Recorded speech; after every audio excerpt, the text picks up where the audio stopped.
When I was a kid, I had a closet at the end of my bedroom. It was very small, so small, in fact, that I couldn't even stand up straight in it.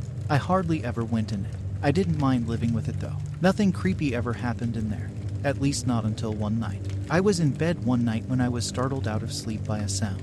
It started as a low whisper getting gradually louder until it was a deep voice right outside my bedroom door. After the voice had stopped, I went to open the door to my room, but it wouldn't budge. I pulled as hard as I could, but whatever was behind that door refused to let me pass. With nothing else to do, I went back to bed. I went back to my room, thinking that the voice was just a bad dream. I got into my bed and tried to go back to sleep, but I couldn't. The voice had been so real, so alluring. I got up again and walked over to the door. It looked exactly like it always had, but I felt something different. There was a presence of some kind behind the door. I didn't know what to do, so I just stood there, frozen. When I turned around to see what was happening, I discovered that the door to the bathroom was slowly opening, inch by inch. At first, I thought, how is this even possible? I stood in the bedroom facing it and didn't move a muscle, and the door opened even more. It was as if something was pushing it open. I tried to force myself to leave the room, but I couldn't. I was so terrified I just stood there, frozen. The door creaked and cracked open even more. Then I heard a loud thundering voice say, "Get out of my house." I screamed and ran out of the room as fast as I could. I slammed the front door shut behind me, and then something heavy was thrown at it from the other side. I turned around and looked through the peephole, but I didn't see anyone. It sounded like someone had broken through the back door, so I started to panic. I ran around my house and listened closely to the sounds coming from the kitchen.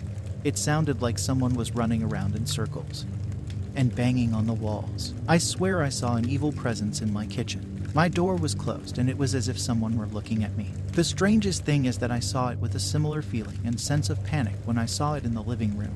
Something like the spirit that was in my living room a month earlier. At that time I was a very different person, and I lived in a very different house. It was difficult for me to talk about this experience because it was so unsettling.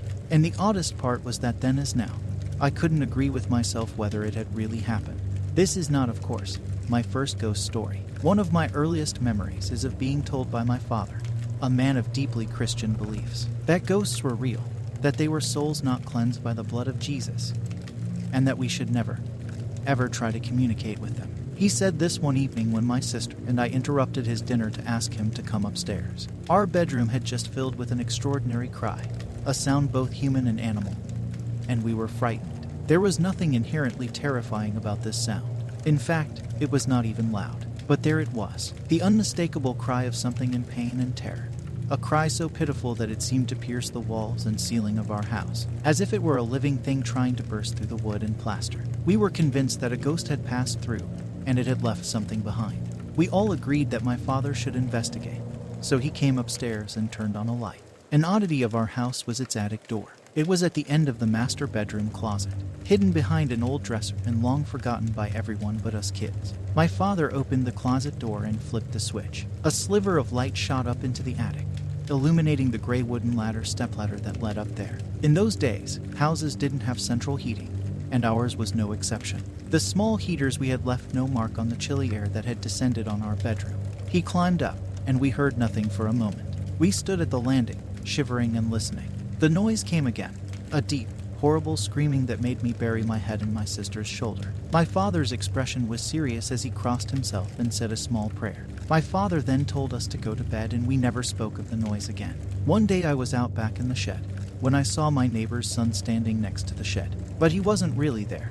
You see, he had passed away 3 months before. I turned around and I seen him tapping on the window with a smirk on his face. I was scared, so I ran inside to show my mom, and she said that he must have wanted me to tell someone about what happened to him. So I came here for advice on what to do. I was so scared after that because when my mom told me that he wanted me to share his story, I knew this had to be true because she's real sensitive like that. So after that I had to stop using the shed, because I knew it was haunted or else I would be seeing him again. So then I just stopped using it altogether. One summer night, it was still light out. I had some friends over and my dog was in the backyard so he could be outside with us. There was just a really peaceful, calm feeling to the night. I was sitting on the couch outside under the gazebo, so I could enjoy being outside while still being protected from the bugs. Well, my friends were in the fire pit enjoying the fire, and sipping on some beers, and as I looked straight through the shed in front of me, I saw what appeared to be a shadow move from one side of the shed to the other. That's not weird though, I told myself.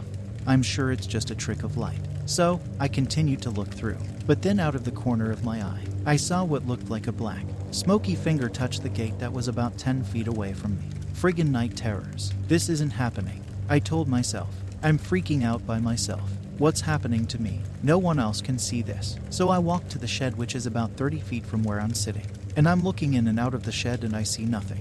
I even walked to the back of the shed and still nothing. But something in my head is telling me that something is definitely in there. My friend who lives on the farm tells me to go back and finish my beer. That it's probably just a raccoon or some other wild animal walking around in there. I reluctantly agree. And just like that, the shadow that was at the opposite side of the shed was now standing on the back of the truck looking over at us. That's when my friend called me over to show me the picture she had just taken. When they zoomed out, I noticed something weird in the top left. I asked if I could use the picture, and they said yes. It's not the best quality, but it is definitely a ghost. I told her she was crazy and asked her how she took that picture. She handed me her phone. Here, you take it. I took a picture as well, but it was low lighting and didn't show anything. So I looked through the pictures she had already taken, and there was nothing out of the ordinary. I closed the pictures and I saw a white figure standing in the corner of my screen. Stricken with fear, I shut my phone off and didn't speak of this for the rest of the night.